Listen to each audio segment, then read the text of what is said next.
Welcome to GPCA TV. I'm John Baker, ISIS editor. I'm talking to Neil Chapman, Senior Vice President, Exxonmobil Chemical. Neil, Exxonmobil Chemical is well established in the Middle East and you're investing further here in some new products. Can you tell us about why the Middle East is important to you and what the new products will mean to the market here? Well, you know, the Middle East has been a region of strategic importance to Exxonmobil for decades, not just in petrochemicals, but in oil and gas as well. And it started in petrochemicals. If you go back to the startup of our joint ventures with SABIC in olefins and polyolefins, which goes back to the 1980s. And we still today have big foundational facilities in Yanpet on the west coast and in Jubail on the east coast. And since then, you know, we've been in those businesses for 35 years now. And it's been amazing to see the expansion of petrochemical products that have come out of this region based on the feedstock availability. And our investment, our extension of our Chemia joint venture with SABIC in the elastomers area is really bringing new products to the region. And this is a series of synthetic elastomers, halobutyl rubber, metallocene EPDM, metallocene plastomers, PBR, SBR and carbon black. And we're deep into construction of that project right now, and the intent is to provide a foundational platform for the Kingdom of Saudi Arabia to build a downstream synthetic rubber industry. So timing, our expectation is that the plant will be mechanically complete and start up in the second half of next year. So feedstocks and integration play an important role at Exxonmobil Chemical.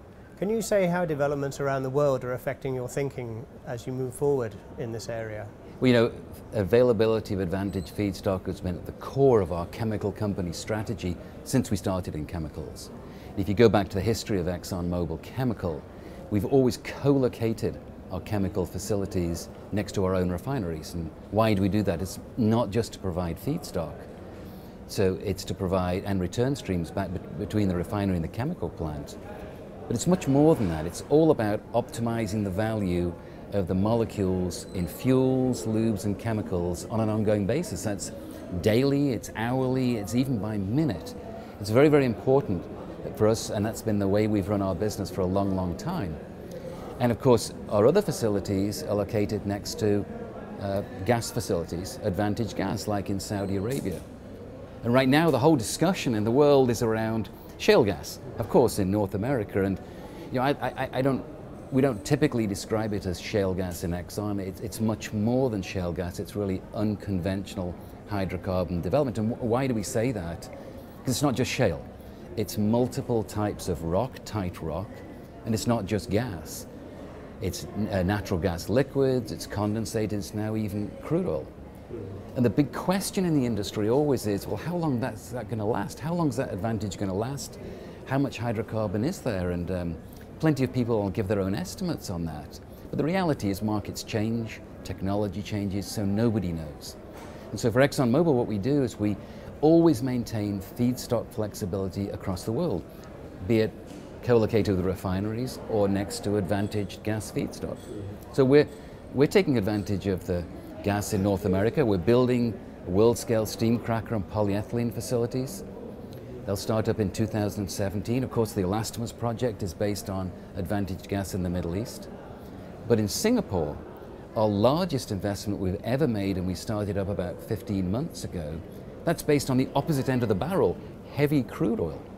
And the reason we can crack crude oil is because we have advantaged technology, and we're co-located next to our own refinery. So we can move these molecules and optimize between the fuels, lubes, and petrochemicals. The point of all this is, yes, we're always looking for advantaged feedstocks, but it can be at both ends of the barrel. And the key for us is to co-locate next to our own refineries or next to gas processing facilities. So innovation's a key driver for you as well at ExxonMobil Chemical.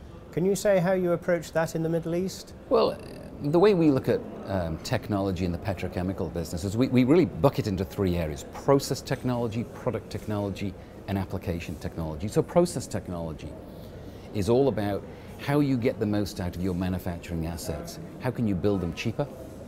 How can you run them at lower cost? How can you improve the quality? How can you improve the environmental footprint, reducing emissions, etc.?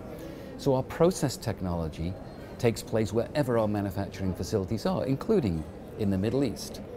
Our product technology, that's when we are bringing new products to the world or extending grades, expanding the attributes of our existing products. That takes place typically at 4 of our technology centers in North America, in Europe, in South Asia, and in China.